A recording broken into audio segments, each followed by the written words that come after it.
La entrevista capital.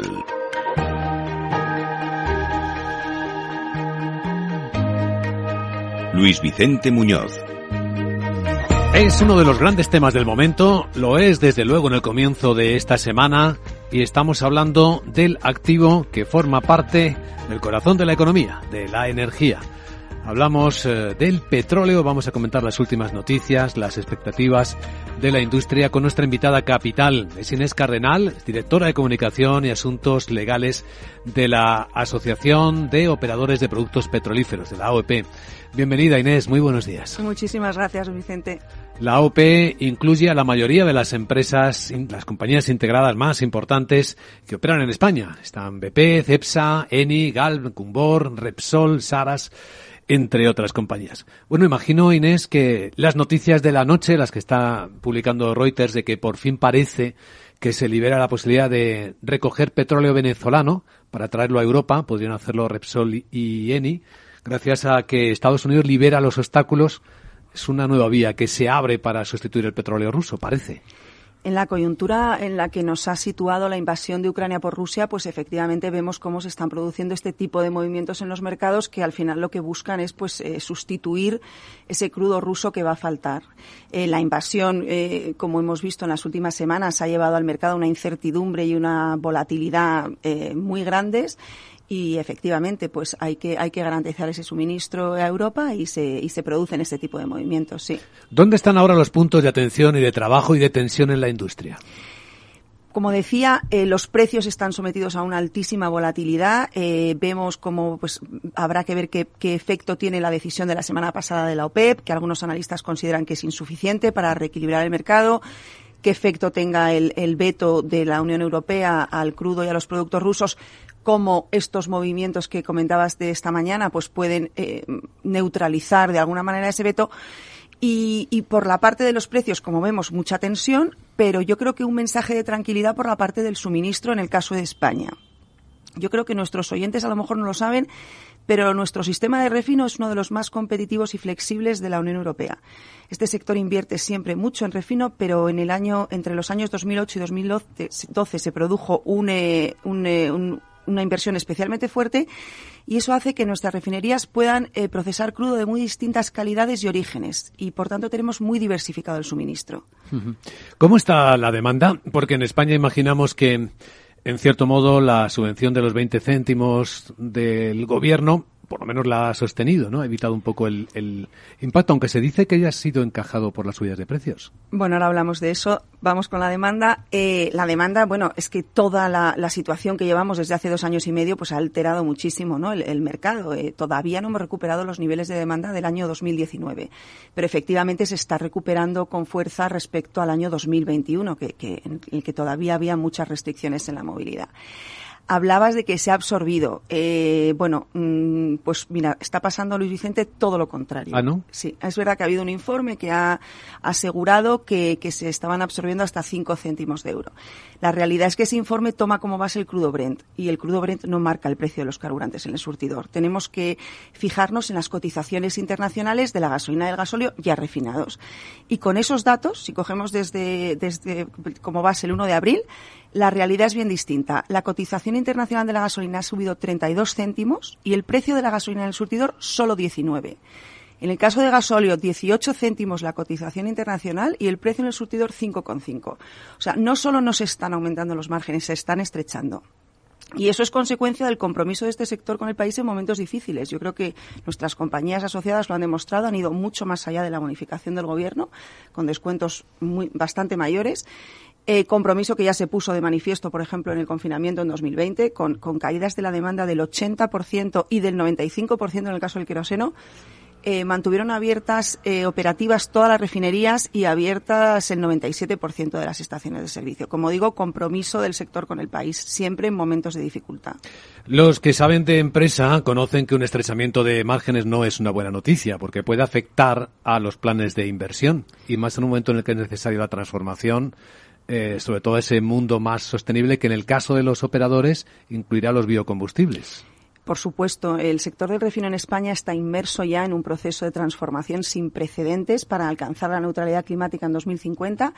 Ya se han iniciado inversiones muy importantes en las refinerías con 3 rutas tecnológicas principales, ¿no? Que son el hidrógeno renovable, la captura y uso de CO2 y, efectivamente, como decías, la producción de lo que nosotros hemos llamado ecocombustibles, que son los combustibles líquidos bajos o neutros en carbono y que incluyen, por ejemplo, los combustibles sintéticos producidos con hidrógeno renovable o CO2 capturado y los biocombustibles avanzados que se van a producir con todo tipo de residuos. Y esas inversiones han empezado ya en España, han empezado en nuestro país. ¿Y hasta qué punto la producción ya nos hace pensar que el futuro se encuentra aquí? Porque vimos la semana pasada noticia de cómo ya Repsol daba carburante a Iberia para un vuelo de largo alcance, ¿no? A América, si no recuerdo mal. Efectivamente, los ecocombustibles siempre decimos que no son el futuro, que son el presente. Ya un 10% de todo el carburante que repostamos contiene un 10% de ecocombustible. Pero lo que necesitamos para que todas estas inversiones que están haciendo nuestras compañías asociadas en el sector, que estamos hablando de miles de millones de euros para transformar el refino español, pues necesitamos también que la regulación acompañe. Y en este sentido es muy importante que los ecocombustibles sean tenidos en cuenta como una alternativa más. Muchas veces yo creo que se ha instalado la idea de que la descarbonización equivale a la electrificación y eso no es verdad. Nosotros defendemos que todas las alternativas tienen que ser tenidas en cuenta en igualdad de condiciones para utilizar en cada caso la más eficiente. Y efectivamente vemos ya proyectos de nuestras asociadas con compañías aéreas y, como decías, pues la semana pasada se dio un salto muy importante, ¿no? Se saltó el charco para poder volar con ecocombustibles. Bueno, y veo que pasado mañana la Plataforma para la Promoción de los Ecocombustibles va a celebrar una jornada dedicada a ellos, como motor de la economía y la garantía de suministro. Imagino que también para tomar la temperatura, cómo va esa transición, ¿no? Bueno, la plataforma es una iniciativa creo que muy, muy interesante. Somos 27 asociaciones de diversos sectores, fundamentalmente sectores que producimos y fabricamos y distribuimos, ecocombustibles y otros sectores que los consumen, como las líneas aéreas, el sector de la automoción, para garantizar su competitividad, transporte pesado de mercancías por carretera, navieros.